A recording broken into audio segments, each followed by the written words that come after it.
আপনি কি মনে করেন মৃত্যুর পর আপনি জান্নাতি না জাহান্নামী সেটা জানার জন্য আপনাকে হাজার হাজার বছর অপেক্ষা করতে হবে? তারপর হাসরের মাঠে নবী, রাসূল, পীর, ফকির, আলেম, দরবেশ, হাফেজরা সুপারিশ করে আপনি জাহান্নামী হলেও আপনাকে জান্নাতে নিয়ে যাবে? জি না, মহান আল্লাহ তার কিতাবে বলছেন সম্পূর্ণ উল্টো কথা। কুরআন বলছে আপনার জান কবজ হওয়ার ঠিক সেই সেকেন্ডেই, হ্যাঁ ঠিক সেই মুহূর্তেই আপনার রেজাল্ট, আপনার ফলাফল ঘোষণা করে দেয়া হবে। কোনো সাসপেন্স নেই, কোনো ওয়েটিং রুম নেই। সূরা নাহলের 28 থেকে 32 আয়াতে লুকিয়ে আছে সেই গোপন রহস্য যা মোল্লারা আমাদের জানতে দেয় না। যারা জালিম, যারা পাপী, সূরা নাহলের 28 আয়াতে তাদের কিভাবে চিত্রিত করা হয়েছে?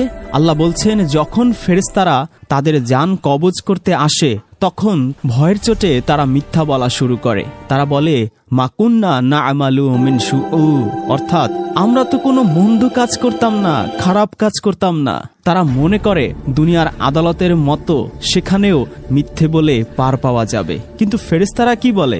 আচ্ছা দেখা যাবে না। ফেরেশতারা তৎক্ষণাৎ মুখের উপর জবাব দেয়, বালা ইন্নাল্লাহা আলিমুম বিমা কুনতুম তা'মালুন, মানে অবশ্যই তোমরা যা করতে আল্লাহ তা ভালো করেই জানেন।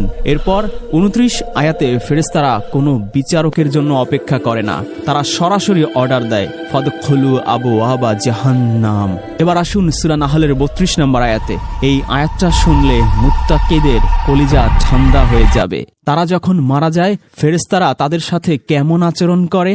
ফেরেশতারা তাদের জান কবজ করার সময় প্রথমেই সম্ভাষণ জানায়, সালামুন আলাইকুম, অর্থাৎ আপনার মৃত্যুর যন্ত্রণা শুরু হওয়ার আগেই ফেরেশতা আপনাকে নিরাপত্তার গ্যারান্টি এবং সম্মানসূচক সালাম দিচ্ছে। এবং এরপরই ফেরেশতারা বলে, উদখুলুল জান্নাতা বিমা কুনতুম তা'মালুন, তোমরা যে আমল করতে, কর্ম করতে তার বিনিময়ে জান্নাতে প্রবেশ করো। অর্থাৎ একজন মুত্তাকি মৃত্যুর সাথে সাথেই জেনে যায় সে জান্নাতি, তার আর কোনো ভয় বা পেরেশানি থাকে না। এটাই কুরআনের ক্লিয়ার কাট ফায়সালা। প্রচলিত ধর্ম ব্যবসায়ীরা মানুষকে কবরের আযাবের ভয় দেখিয়ে বা সুপারিশ শাফায়াতের লোভ দেখিয়ে বিভ্রান্ত করে রাখে, কিন্তু সূরা নাহলের এই আয়াতগুলো প্রমাণ করে মৃত্যুর সময় ফেরেশতারাই আপনাকে জানিয়ে দেবে আপনি জান্নাতি না জাহান্নামী। তাই মোল্লাদের কথায় কান না দিয়ে আল্লাহর কথাকে আঁকড়ে ধরুন। নিজেকে প্রশ্ন করুন, আজ যদি আপনার মৃত্যু আসে ফেরেশতারা আপনাকে কি শোনাবে? সালামুন আলাইকুম নাকি ফাদখুলু আবওয়াবা জাহান্নাম?